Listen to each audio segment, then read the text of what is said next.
As the next technique is written, it is an upward block and a downward eagle beak strike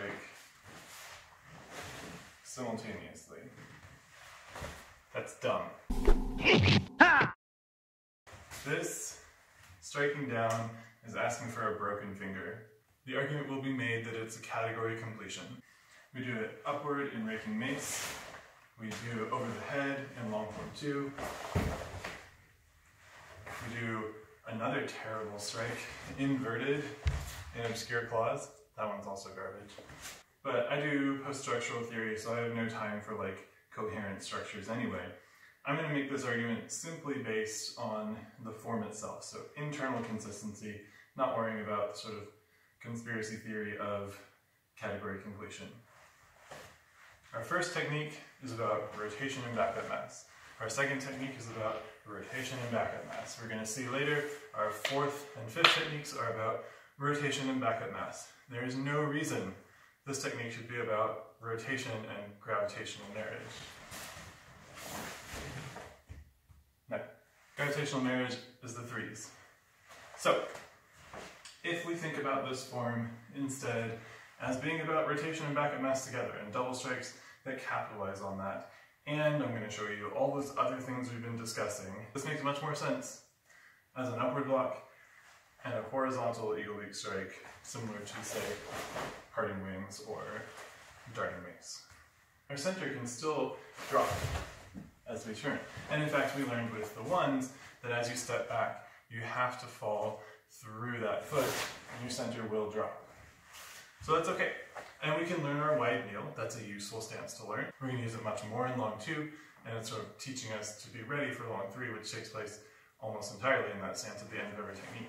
Martial arts is the only place where you're ever going to hear someone say, I taught it to you wrong on purpose so that later on you would recognize it was wrong and you would understand better. Like, can you imagine if I taught you how to write an essay wrong so that later on when you got an F on an essay, you were like, oh, Dr. Katz taught me wrong so that I would screw it up and better understand it now.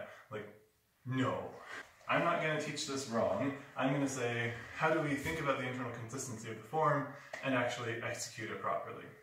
Therefore, I'm thinking about my center falling back through my supporting leg and driving forward into my next strike.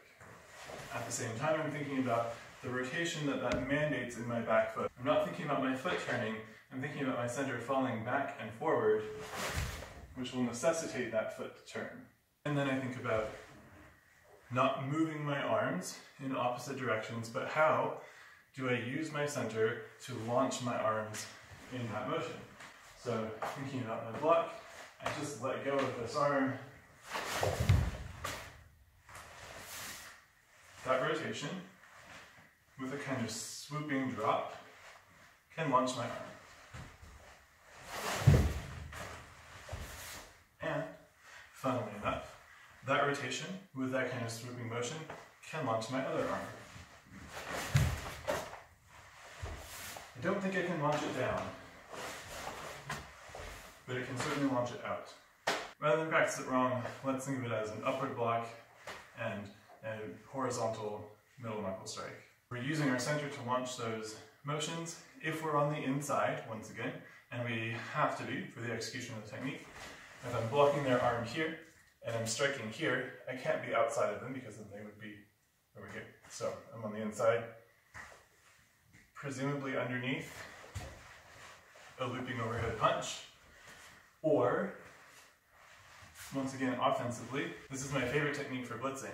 Usually I stay above their hand, so I have all those checks, but occasionally I'll sneak my hand lower than theirs and come up underneath and blitz under that arm as I push it up.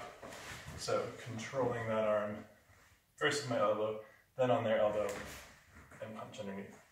Once again, before we move on to the next technique, I want to think about the ridiculous amount of center control required to move from here into your next strike at any kind of speed. And I think that's an important thing that we're learning. We're learning to land solid here, but also to use our momentum coming from our center to change directions very quickly.